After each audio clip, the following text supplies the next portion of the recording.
1. Oh, come on. Do I look like a cop to you?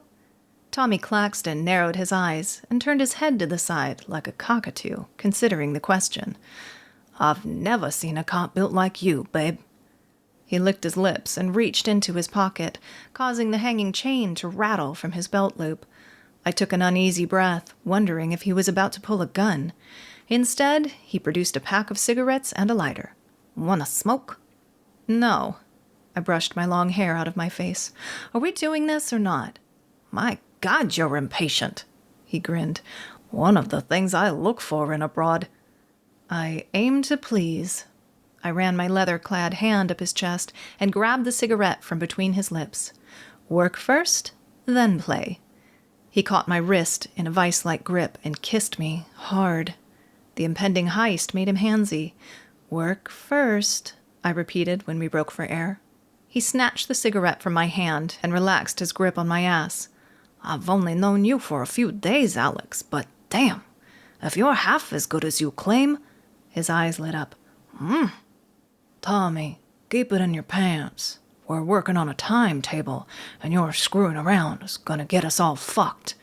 Robert Gregson snapped, walking into the repair garage. He cast his gaze at me. Just because you like my boy doesn't mean we're square. Consider tonight your audition. You'll be impressed. I never make promises I can't keep. My tone held much more conviction than I felt. Stealing cars was not my forte. Sure, I'd been practicing for the last 2 weeks, but with so many different makes, models, and security systems, there was a good chance I wouldn't be able to pull it off, especially when Gregson was keeping the relevant information so close to the vest. Somehow I doubt it. He turned to Tommy. You brought her in, so she's your problem. Hear that, babe? You're all mine. Tommy slung his arm around my waist and guided me to the back of the SUV. Just the way I like it. I nipped at his earlobe before getting into the truck. Gregson climbed into the driver's seat, and Tommy got into the passenger side. It was after 3 a.m. I tied my hair up and tucked my ponytail into the back of my leather jacket. When I was trying to catch Tommy's eye, I had to blend in at the bars he frequented. That required a lot of leather, chains, piercings, and dark eye makeup. Although he wasn't a biker, his style reflected a cross between rocker and Hell's Angel. I opted for a slightly more rocker-esque appearance and donned dark jeans, stylish boots, and a tank top covered by a leather jacket and matching driving gloves. As we drove through the city in search of whatever the perfect audition score would be, I pulled out my electronic frequency scanner and my code sequencer. If it was a high-end vehicle with such features as keyless entry, remote ignition start, or pretty much anything that used a radio frequency to operate the vehicle, I'd be set. Unfortunately, Gregson wanted to see some old-school techniques, since he pulled to a stop 2 blocks from a classic American muscle car. Didn't I mention I'm more of a modern-day thief? I asked. He handed me a slip of paper with an address. Delivery is 20 minutes or less. You leave a tracker or any anti-theft measures in place, and you're done. If you don't deliver, don't come back. I'll see you in 15.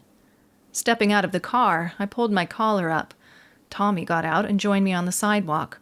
I spotted a gun tucked into a holster at his hip. Maybe I wouldn't have to worry about making a bad impression, since failure was no longer an option. Tommy kissed my cheek as we made our way to the vehicle. What does Robert want you to do? I knelt next to the driver's side door and checked to see if it was unlocked. It was not. Keep an eye on you. He has trust issues. Yeah? How come?